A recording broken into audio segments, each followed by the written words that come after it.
প্রিয় দর্শকবৃন্দ, আসসালামু আলাইকুম। স্বাগতম আরেকটি ভিডিওতে।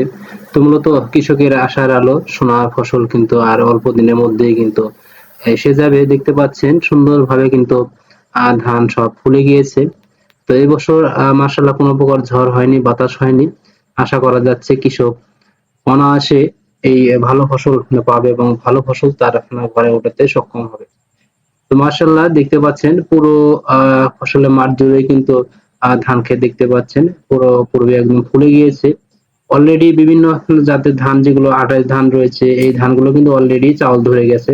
আর এগুলো 29 ধানও অন্য ধান রয়েছে যেগুলো কিন্তু অলরেডি ফুলে প্রায় শেষের দিকে। তো মাশাআল্লাহ এই বছর অনেকটাই ভালো হবে আশা করা যাচ্ছে। কৃষকের মুখেও হাসি রয়েছে।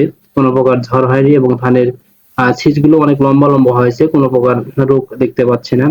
দেখতে পাচ্ছেন যে ক্ষেতটা অনেক সুন্দর এবং কৃষক কিন্তু সঠিকভাবে কিন্তু পরিচর্যা করে যাচ্ছে। সঠিক সময়ে কিন্তু তারা বিভিন্ন ওষুধ স্প্রে করে যাচ্ছে। যার ফলশ্রুতিতে দেখতে পাচ্ছেন সুন্দর ছিচ, কোনো প্রকার রোগ দেখা যাচ্ছে না। অনেক সুন্দর। তো দর্শক বন্ধু, ধন্যবাদ ভিডিওটি দেখার জন্য। এরকম নিত্য নতুন ভিডিও দেখার জন্য অবশ্যই চ্যানেলটি সাবস্ক্রাইব করে পাশে থাকুন। আসসালামু আলাইকুম রহমতুল্লাহি ওয়া বারাকাতুহু। ধন্যবাদ সবাইকে।